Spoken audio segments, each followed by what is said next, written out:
అందరికీ నమస్కారం. ఈరోజు మనం పల్లె గురించి నేర్చుకుందాం. మనము ఒక్కొక్క పాఠంలో ఒక్కొక్క విషయం నేర్చుకుంటున్నాం. 4వ పాఠంలో అమ్మ గురించి నేర్చుకున్నాం. 5వ పాఠంలో పల్లె గురించి నేర్చుకున్నాం. మరి పల్లెకి 2 పేర్లు ఉన్నాయి, చెప్పండి. ఊర్లు, గ్రామాలు అని. ఊరు, గ్రామము, పల్లె అనేది 3 ఒకే.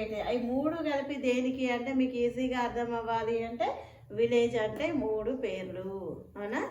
ఇది పల్లె. మరి పల్లె అందాలు అన్నాడు. పల్లె ఎట్లా అందంగా ఉంటుందా? పల్లె ఎట్లా అందంగా ఉంటుంది? దాన్ని ఎవరైనా అలంకరిస్తున్నారా? మనమంటే అన్నీ వేసుకొని అన్నీ పెట్టుకుంటే మనం అందంగా కనిపిస్తాం. మరి పల్లె ఎలా అందంగా ఉందో పాఠంలోకి వెళ్తే తెలుస్తుంది. పల్లె అందాల గురించి. పల్లె కూడా అందంగా ఉందంట. మనమేమో పట్టణమే అందంగా ఉంది, ఈ గ్లాసు డోరు అది ఇది అని మనం అనుకుంటాం కదా. ఇవన్నీ మనం తయారు చేస్తే అందంగా ఉంది మన పట్టణం. మరి ఎవరు తయారు చేయని పల్లె కూడా అందంగానే ఉంటుంది. ప్రకృతి కూడా చాలా అందంగానే ఉంటుంది పల్లెల్లో అని పాఠం యొక్క ఉద్దేశం. మరి ఈ పాఠాన్ని ఇప్పటి వరకు మీకు అందరికీ ఊర్లు తెలుసు అని నేను అనుకుంటున్నా. ఎందుకు అని అంటే మనం చాలా వరకు ఊర్లలో నుండి నగరానికి వచ్చిన వాళ్ళమే కాబట్టి ఖచ్చితంగా అమ్మమ్మ ఊరు, నానమ్మ ఊరు అందరికీ పరిచయమే. ఇప్పటి వరకు ఎవరైనా ఊరు అనేది మాకు లేదు అనుకుంటే ఎవరైనా చుట్టాలు పిలుస్తారు కదా, అప్పుడన్నా ఊరికి వెళ్ళండి. మరి ఊరికి వెళ్ళినామా వచ్చినామా కాదు, ఊర్లలోకి వెళ్తే ఖచ్చితంగా మీరు ప్రతి ఊరికి ఒక చెరువు ఉంటుంది, గుట్టలు ఉంటాయి, పొలాలు ఉంటాయి. అన్నింటినీ చూడండి. మనకి ఉన్నా లేకపోయినా కంటికి ఎదురుగా కనిపిస్తున్నాయి కదా, వాటిని అయితే చూసి ఆనందించవచ్చు కదా. కాబట్టి ప్రతి ఒక్కరు ఇంకా బాగా దసరా పండుగ వస్తుంది కదా ముందు అప్పుడు మాత్రం ఖచ్చితంగా వెళ్తారు. అందరూ ఊర్లలోకి వెళ్ళి ఊరుని చూడండి. ఈ పాఠం అయింది కదా, ఊరు ఎట్లా ఉందో నిజంగా కూడా నువ్వు పండగకి వెళ్తే గమనించు. కవి చెప్పినట్టే ఉందా లేదా అని కూడా నువ్వు ఒకసారి చెక్ చేసుకో. ఊర్లలోకి వెళ్ళని వాళ్ళు ఎవరన్నా ఉంటే వెళ్ళండి. నేనైతే ఎప్పుడు ఊరికి వెళ్తూనే ఉంటాను. నెలకు ఒకసారైనా ఊర్లోకి వెళ్తూ ఉంటాను. నాకు ఊరంటే ఫస్ట్ చాలా ఇష్టం కాబట్టి నేనైతే వెళ్తాను. మీరు కూడా వెళ్ళండి. సరే, పాఠంలోకి చూద్దాం.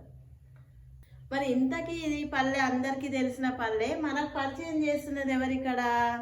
ఆచి వెంకటాచార్యులు. మరి ఆచి వెంకటాచార్యులు గారు రచయిత, కవి. మరి కవి ఆయన ఎక్కడ పుట్టాడు, ఆయన ప్రాంతం ఎక్కడ, ఆయన ప్లేస్ ఎక్కడ అంటే రాజన్న సిరిసిల్ల జిల్లా ముస్తాబాద్ మండలం అవునూరు గ్రామం. మీరు ఇదంతా గుర్తుపెట్టుకోకపోయినా సరే ఆయన జిల్లా మాత్రం ఖచ్చితంగా రాయండి. రాజన్న సిరిసిల్ల జిల్లా. మరి రాజన్న సిరిసిల్ల జిల్లా ఏ రాష్ట్రంలో ఉంది? తెలంగాణలో ఉంది. మరి ఆయన కాలం, పీరియడ్ ఆఫ్ టైం ఎప్పుడు? 1914 నుండి 1985, 1914 to 1985. ఓకే, చూడండి. రచనలు: ఆండాల్ బుర్రకథ, రాగమాల, మా ఊరు. ఈ 3 ఆయన రచనలు.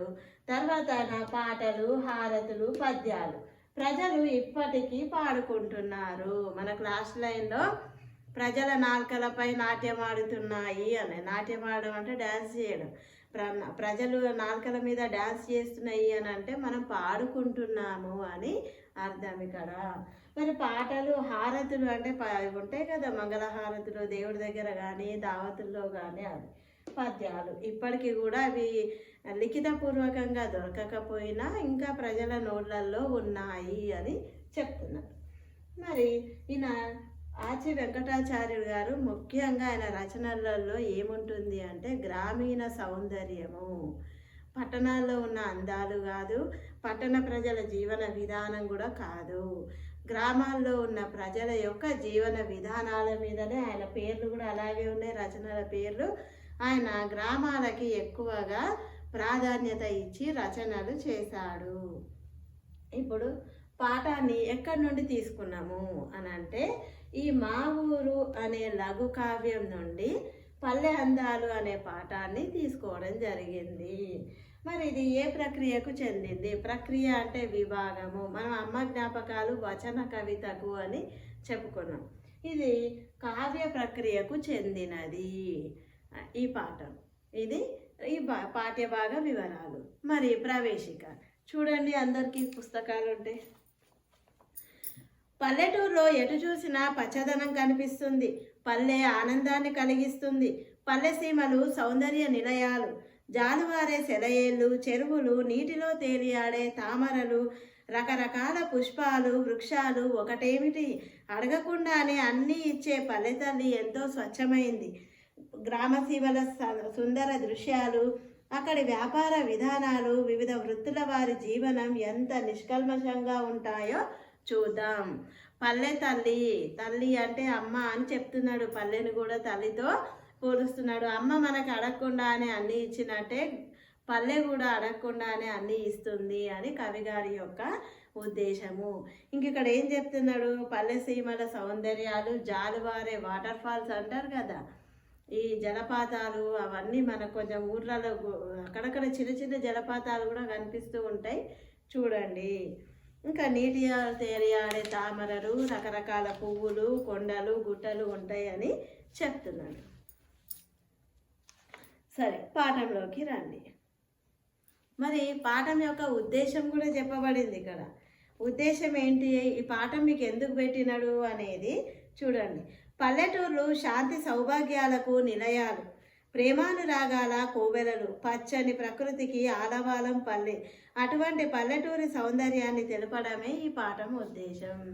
పాఠం ఉద్దేశం ఏంటి అని అంటే, పల్లెల్లో ప్రేమ, అనురాగాలు, అభిమానాలు ఎక్కువగా ఉంటాయి. పట్టణంలో ఒకరిని ఒకరు పట్టించుకోరు, పల్లెల్లో పట్టించుకుంటారు అనేది పాఠం యొక్క ఉద్దేశము చెప్తున్నాడు. పల్లెల్లో ప్రకృతి ఎంత అందంగా ఉంటుందో మనకి తెలియజేయడమే పాఠం యొక్క ఉద్దేశం. ఇప్పుడు మొదటి పద్యం తీయండి. 1వ పద్యం, చెరువులు ఎట్లా ఉన్నాయి అనేది. ఊరి ప్రక్కన గన్పట్టు నొదుగులేని నిండు గంగాలముల వంటి 2 చెరువులు ఒకటే అని చెప్పుచునుండే, నడుమ గలిసి ఉన్నట్టి ఎలుగుల గడుసుదనము. అంటే ఊరి ప్రక్కన కనపట్టు 2 చెరువులు అంట. ఇది ఊరు అనుకోండి, ఇది రోడ్డు, ఊర్లోకి వచ్చే రోడ్డు. 2 చెరువులు నిండు గంగాలముల వంటి. గంగాలము అంటే ఇట్లా ఇప్పుడు పెళ్ళిళ్ళలో మనము హల్దీ ఫంక్షన్ అప్పుడు చూడండి, అప్పుడు కనిపిస్తే ఇలాంటివి డెకరేషన్కి వాడుతున్నారు. ఇప్పుడు ఒకప్పుడేమో నీళ్లు పోసుకొని ఇళ్ళల్లో కాలు కడుక్కోవడానికి ఇట్లా సిమెంట్ తొట్టిలు అలాంటివి లేని కాలంలో గంగాలాలను ఎక్కువగా వాడేది. ఇందులో 2 లేదా 3 బిందెల నీళ్లు పడతాయి. మరి మా ఊరు చెరువు ఇట్లా నిండు గంగాలంలో అంటే ఎక్కువ నీళ్ళు పోసినాం అనుకుంటారు, పొంగి వస్తుంటాయి. దీని నుంచి బయటికి వస్తాయి కదా, బకెట్లో నిండిపోతే బయటకు వచ్చినట్టుగా గంగాలం నిండి కారుతుందేమో అన్నట్టుగా అనిపిస్తుంది. ఈ చెరువుని గంగాలంతో చెప్తున్నాడు. 2 చెరువులు నిండి ఒకటేనని చెప్పుచుండే, అంటే దూరంగా చూస్తే చూడండి అన్నీ ఆనుకొని ఉన్నాయేమో అనిపిస్తుంది. ఈ 2 చెరువులో ఒక చెరువేమో రోడ్ అనేదే కనిపించకుండా 2 ఒకటేనేమో ఈ 2 చెరువులు అని అనిపిస్తుంది అని చెప్తున్నా. అంటే అది గడుసుదనంగా చెప్తున్నాడు. అల్లరి పిల్లల్ని చూస్తే మనము అల్లరల్లరి చేస్తారు కదా, ఈ చెరువు కూడా మాతో గడుసుదనాన్ని చూపిస్తుంది. అంటే తన అల్లరితనంతో 2 వేరు అయినప్పటికీ ఒకే చెరువుగా మాకు కనిపించేలా ఉంది అని చెప్తున్నాడు. 2వ పద్యం చూడండి. నీటి నిసుమంత గనపడనీక మొదటి వరకు వ్యాపించి వలగొను పద్మలతల, సాధుకొనుచుండె ప్రేమ రసాలనొలికి మా తటాకాలు లలిత పద్మాఖరాలు. పద్మాలు, తామర పువ్వులు నిండా ఎట్లా ఉన్నాయంట, తామర పువ్వులు, కలువ పువ్వులు అన్నీ చెరువుల్లో ఉంటాయి చూడండి. ఆకు ఉంటుంది, పువ్వు ఉంటుంది, నీళ్ళు కూడా కనపడకుండా చెరువు నిండా నిండిపోయినాయి అనుకోండి, నీళ్లు కనపడవు. ఇక్కడ అదే చెప్తుండ్రు, పద్మాకరాలు, పద్మాలన్నీ, తామర పువ్వులు, కలువ పువ్వులన్నీ చెరువులో నిండిపోయి నీటిని ఇసుమ అంటే గింత కూడా నీళ్లు కనపడకుండా వాటి ఆకులు, తీగలు, పువ్వులతోనే నిండిపోయిందంట. ఏంటిది? చెరువు. మరి ఆ పువ్వులను కూడా చెరువు ఎలా సాదుకుంటుందంట అంటే ప్రేమ రసాలను పంచి, అమ్మ పిల్లల్ని ఎంత ప్రేమగా సాదుకుంటుందో ఈ చెరువు కూడా ఆ పద్మాలని అంత ప్రేమగా సాదుకుంటుంది. నీళ్లు కనపడనీయకుండా పద్మాలన్నీ చెరువులో నిండిపోయాయి. మరి ఆ చెరువు కూడా వాటిని ప్రేమగా పెంచుకుంటుంది అని చెప్తున్నాడు. ఇక్కడ చెరువుల గురించి చెప్పింది 2 పద్యాలలో. పద్యం చూడండి. చిన్ని కెరటాల స్నానాలు చేసి మార్చి తరుణ పేషల కమల పత్రాలనెత్తి అరుణ కిరణాల దేవత కర్ఘ్యమిచ్చు ప్రత్యుషస్సున మాయూరి పద్మలతలు. చిన్ని కెరటాల స్నానాలు చేసి వార్చి చిన్ని కెరటాల స్నానాలు చేసి వార్చి తరుణ పేషల కమల పత్రాలనెత్తి అరుణ కిరణాల దేవత కర్ఘ్యమిచ్చు ప్రత్యుషస్సున మాయూరి పద్మలతలు. చెప్తున్నాడు ఏమని అంటే, మా ఊర్లో ఉన్న మాయూరి అంటే ఇక్కడ మా ఊరిలో ఉన్న చెరువులో ఉన్న ఇందాక పద్యంలో నీళ్లు కనపడనంత నీయగా పద్మాలు ఉన్నాయి మా చెరువులో అన్నాడు కదా. మరి ఆ పద్మాలు ఎలా అనిపిస్తున్నాయంట ఆయనకి అని అంటే, మా ఊర్లో ఉన్న పద్మాలన్నీ లత అంటే తీగ, పద్మాలు పద్మలతలు, పద్మాలు పువ్వులు తీగలు అన్నీ ఎట్లా అనిపిస్తున్నాయంట ఆయనకు అంటే, చిన్ని కెరటాల స్నానాలు చేసి వాచి అలలల్లో చెరువులో వచ్చే చిన్న చిన్న అలలు కెరటాలు ఒకటే అర్థం. ఆ కెరటాలలో స్నానాలు చేసి తరుణ పేషల కమల పత్రాలనెత్తి, తరుణ పేషల అంటే సుకుమారమైన వాటి రెక్కలు ఆకులతో ఏమనిపిస్తుంది, పత్రాలు అంటే ఆకులు, పేషల తరుణ పేషల సుకుమారమైన రెక్కలు ఆకులను ఎత్తి అరుణ కిరణాల దేవత కర్ఘ్యమిచ్చు అని అంటే సంధ్య వార్చడము, సూర్య నమస్కారము చేస్తున్నాయా. అరుణ అంటే ఇక్కడ సూర్యుడు, అరుణుడు అంటే సూర్యుడు, సూర్యుడు కిరణాలు వచ్చేటప్పటికి ఇవి సంధ్య స్నానాలు చేసుకొని సూర్యుడికి సంధ్య వార్చడానికి సిద్ధంగా ఉన్నాయా అనిపిస్తుంది అని చెప్తున్నాడు. 4వ పద్యం. బంతి చేమంతి భక్తితో పసవు దిద్ద రంగు గోరింట జాతి పారానులద్ద పట్టుకుచ్చులు కుంకుమ బొట్టు పెట్ట నలరు మాయూరు పెద్ద ముత్తైదు వట్లు. ఇంకేం చెప్తున్నాడు అంటే, మనకు మొదటి పద్యంలోనేమో 2 చెరువులు ఒకటే అన్నట్టుగా అనిపించినాయి. 2వ పద్యంలోనేమో గంగాళంలాగా నీళ్ళన్నీ నిండిపోతున్నాయి, పద్మాలతో మా ఊరి చెరువంతా నిండిపోయింది 2వ పద్యం. 3వ పద్యంలో పద్మాలన్నీ సూర్యుడికి సంధ్య వారుస్తున్నాయా అన్నట్లుగా నీళ్ళల్లో స్నానాలు చేసి సూర్యుడి కోసం ఎదురు చూస్తున్నాయా అనిపిస్తుంది. ఇప్పుడు 4వ పద్యంలో అంట బంతి చేమంతి భక్తితో పసుపు దిద్ద అంటే పసుపు దిద్దినట్టుగా. బంతి పూలు చేమంతి పూలు పసుపు కలర్లో ఉంటాయి కదా, అవన్నీ ఒక మనిషికి ముఖానికి పసుపు దిద్దితే ఎలా ఉంటుందో అట్లా ఊరికి మొత్తం పసుపు దిద్దినట్టుగా 2 కలర్ల పువ్వులు. రంగు గోరింట జాతి పారానులద్ద, గోరింటాకు పెట్టుకుంటాం కదా, పారాని అద్దినట్టుగా గోరింట చెట్లు. తర్వాత పట్టుకుచ్చుల కుంకుమ బొట్టు పెట్ట. మీకు పట్టుకుచ్చుల పువ్వులు ఏమన్నా తెలుసా? వాటిని ఒక్కో ప్రాంతంలో సీత జడ కుచ్చు పూలు అంటారు, ఓ దగ్గర పట్టుకుచ్చు పూలు అంటారు. అవి మెత్తగా ఉంటాయి, వెల్వెట్ లాగానే మెత్తగా ఉంటాయి, అది మెరూన్ కలర్లో ఉంటుంది. బంతి చేమంతి పసుపు రుద్దినట్టు, గోరింట చెట్టు ఏమో పారాని రుద్దినట్టు, పట్టుకుచ్చుల పువ్వులేమో బొట్టు పెట్టినట్టు. ఇప్పుడు ఈ ముఖానికి బొట్టు పెట్టుకున్నాం కదా ఎర్రగా, ఆ మెరూన్ కలర్లో, అది చెప్తున్నాడు. పట్టుకుచ్చు పువ్వులేమో బొట్టు పెట్టినట్టు అలరు మా ఊరు పెద్ద ముత్తైదు వట్లు. పెద్ద ముత్తైదువ అంటే కొంచెము అన్ని పువ్వులు, బొట్టు, మొహానికి 2 బొట్లు, పువ్వులు, నెత్తిలో పువ్వులు, గంధము, పసుపు పెట్టుకొని ఉన్న వాళ్ళని చూడండి పెద్ద ముత్తైదువ అని పిలుస్తూ ఉంటారు. ఊరు ఆయనకి పసుపు రుద్దినట్టేమో బంతి చామంతి పువ్వులు, కుంకుమ బొట్టు పెట్టినట్టుగానేమో పట్టుకుచ్చు పూల చెట్లు, గోరింటాకు పారాని అద్దినట్టుగానేమో గోరింటాకు చెట్లు. అట్లా అలరు అంటే ఉన్నాయి, మా ఊరు నాకు అలా కనిపిస్తుంది. ఎవరికి? ఆచి వెంకటాచార్యుల గారికి ఊరు ఇలా కనిపిస్తుంది అని చెప్తున్నాడు. 5వ పద్యం చూడండి. మారేడులల్ల నేరడులు మామిడి రేగులు జామ నిమ్మలంజూరలనంట్లు దాడిమల సోగ గులాబులు మల్లె మొల్లగన్నేరు దాసనవుల్ వెలసి నిశ్చలతన్ దమకార్తులందు నింపార ఫలాలను పువ్వులను నంచెల వారిగా సంతరించి మాయూరి కుపాయనం విడుచునుండును దంపతులట్లు నిత్యము అంటే ప్రతిరోజు, దంపతులు అంటే భార్య భర్త, అమ్మ నాన్న ఇద్దరూ కలిసి పిల్లలకి ఇంట్లో ఏం కావాలో అమ్మ, బయట ఏం కావాలో నాన్న, ఈ ఇద్దరు దంపతులు కలిసి పిల్లలకి ఏ విధంగా అవసరాలు తీరుస్తున్నారు ఆ విధంగా ప్రకృతి కూడా మాకేం చేస్తుంది.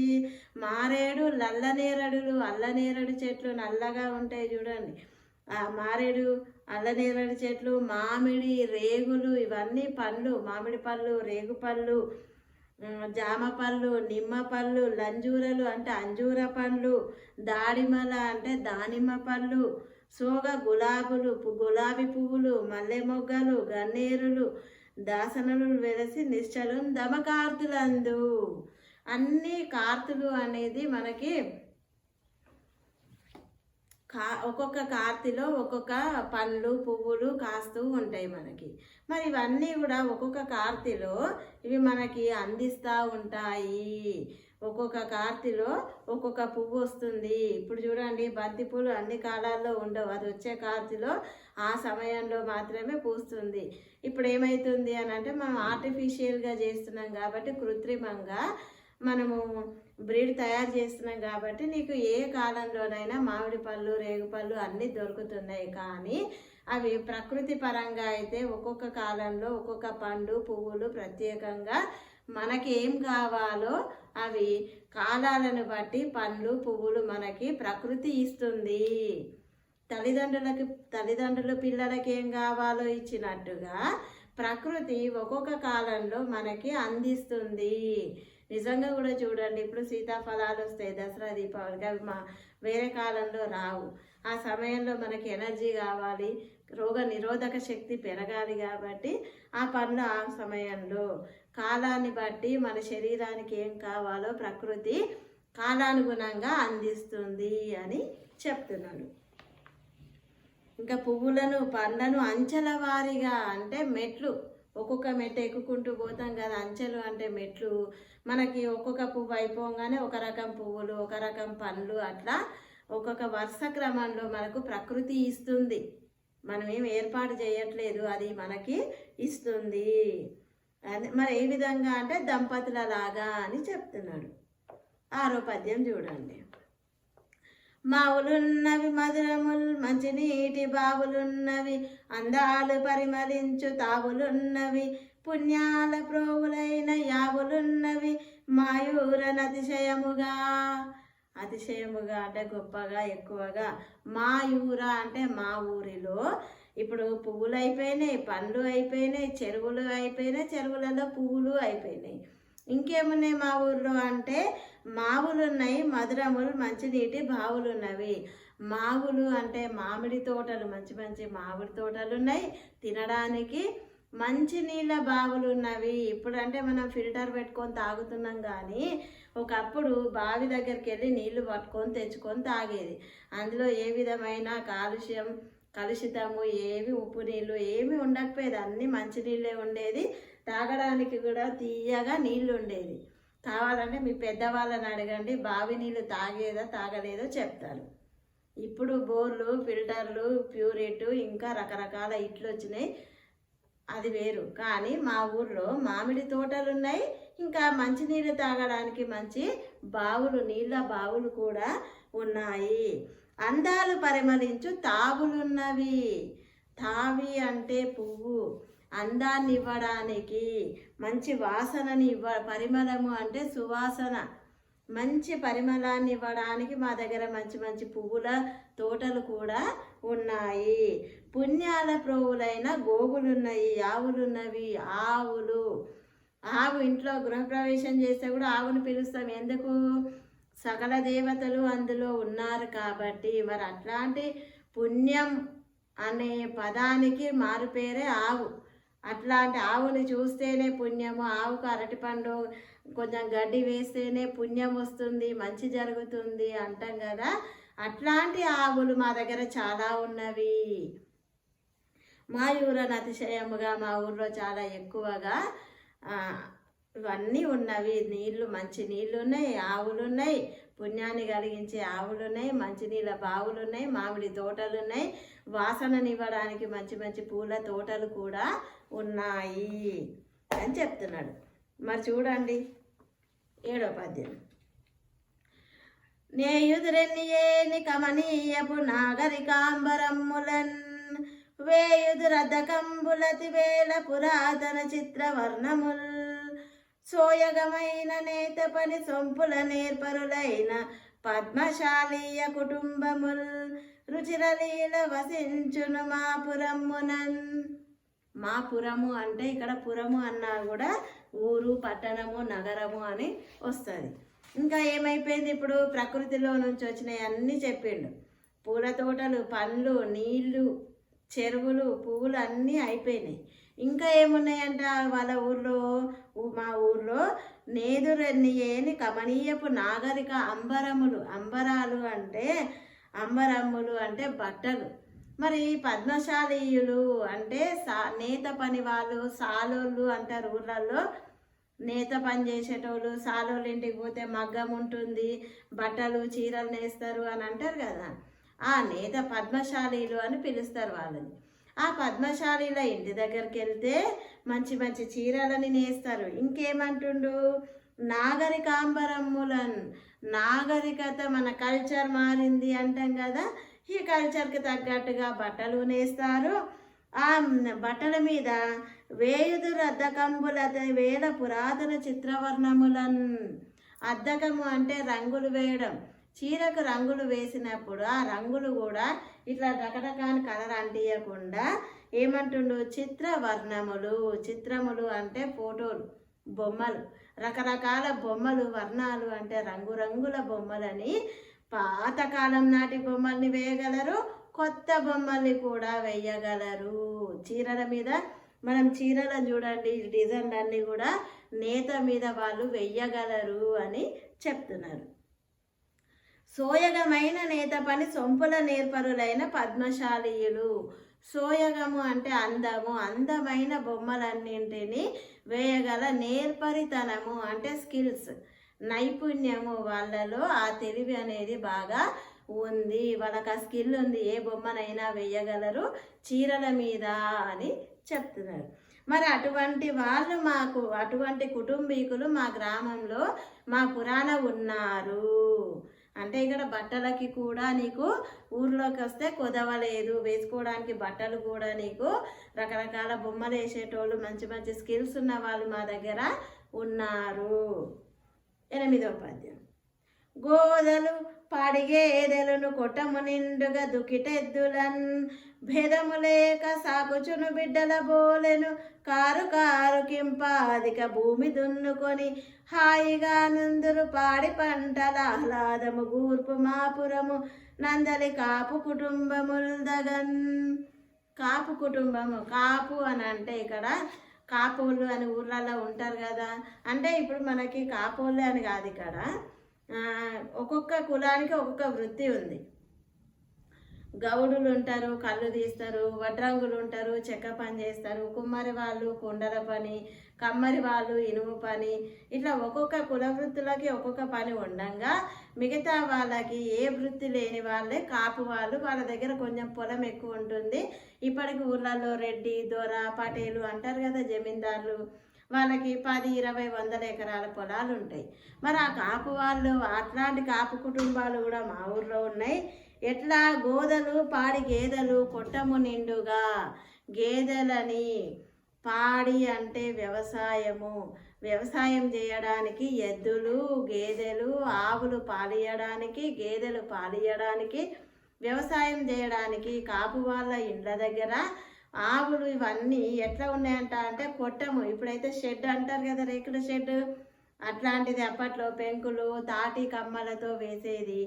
ఆ కొట్టము నిండుగా కాపు వాళ్ళ కుటుంబాలలో ఇలాంటి ఆవులు, గేదెలు, బర్రెలు కొట్టము నిండుగా ఉన్నాయి. మరి వాటిని దుక్కిటెద్దులను అంటే దుక్కి పొలము దున్నడాన్ని ఉపయోగించడానికి ఎద్దులను వాడతారు కదా, వాటిని దుక్కిటెద్దులు అంటారు. దుక్కి అంటే పొలము.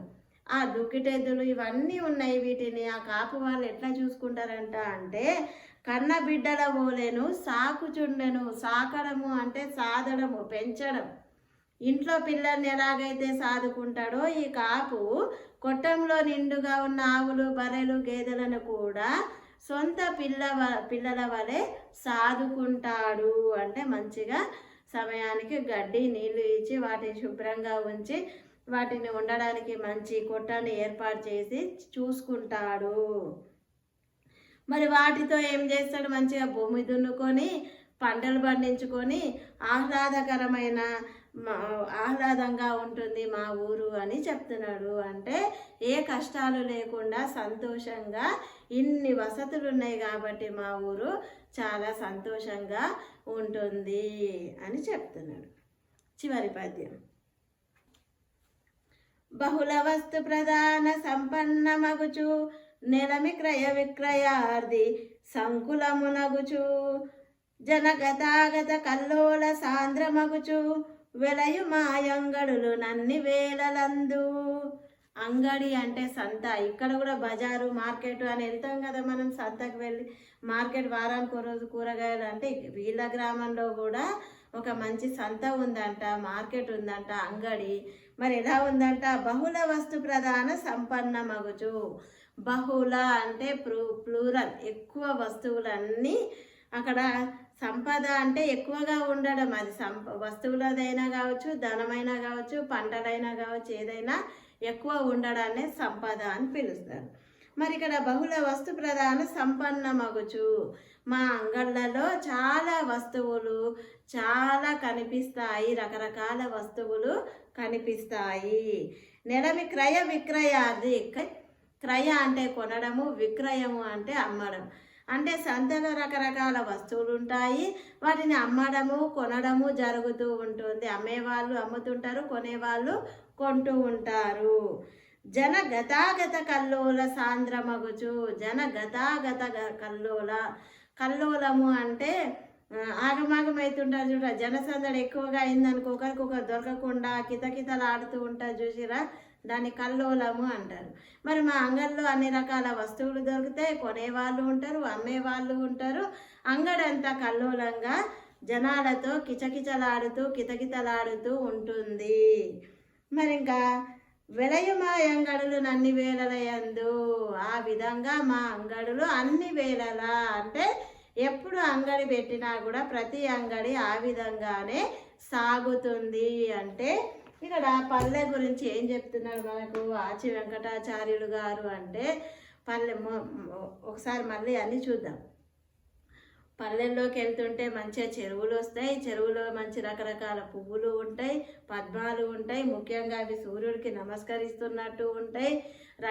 పచ్చని చెట్లతో అంటే బంతి చామంతి చెట్లతో ముఖానికి పసుపు రుద్దితే ఎలా ఉంటుందో ఊరికి పసుపు అద్దినట్టుగా, పట్టుకుచ్చు పూలతో బొట్టు పెట్టినట్టుగా, గోరింట చెట్లతో పారాని పెట్టినట్టుగా ఉంటుంది. తర్వాత తినడానికి రకరకాల పండ్లు ఉన్నాయి, మంచి నీళ్ళు తాగడానికి మంచినీళ్ళ బావులు ఉన్నాయి, మామిడి తోటలు ఉన్నాయి, మంచి సువాసననివ్వడానికి పూల తోటలు ఉన్నాయి, ఇంకా మంచి బట్టలు నెయ్యడానికి పద్మశాలీలు ఉన్నారు, మంచి రకరకాల బొమ్మలు వేయగలరు, ఎప్పటివో దేవతా చిత్రాలు వేయగలరు, కొత్త బొమ్మలు వేయగలరు.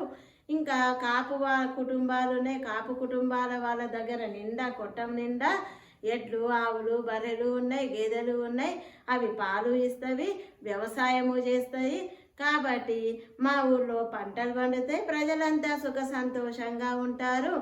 తినడానికి ఉన్నాయి, కట్టుకోవడానికి ఉన్నాయి, పెట్టుకోవడానికి ఉన్నాయి, ఇంకా కొనుక్కోవడానికి అంగళ్ళు కూడా ఉన్నాయి. ఆ అంగడి కూడా ఎప్పుడు జనసంద్రోహంతో కలకలలాడుతూ కల్లోలంగా, ఎప్పుడు గందరగోళంగా కితకితలాడుతూ సందడిగా ఉంటుంది.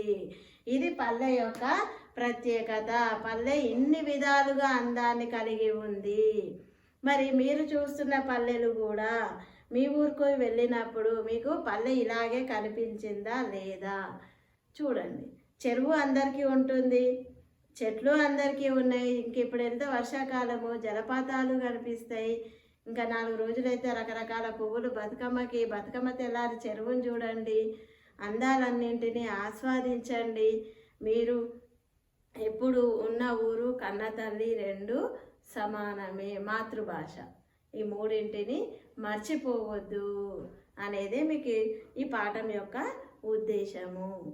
ఈ పాఠం కనుక మీకు నచ్చినట్లయితే సబ్స్క్రైబ్ చేయండి, లైక్ చేయండి, షేర్ చేయండి. మరిన్ని పాఠాలతో మళ్ళీ కలుద్దాం.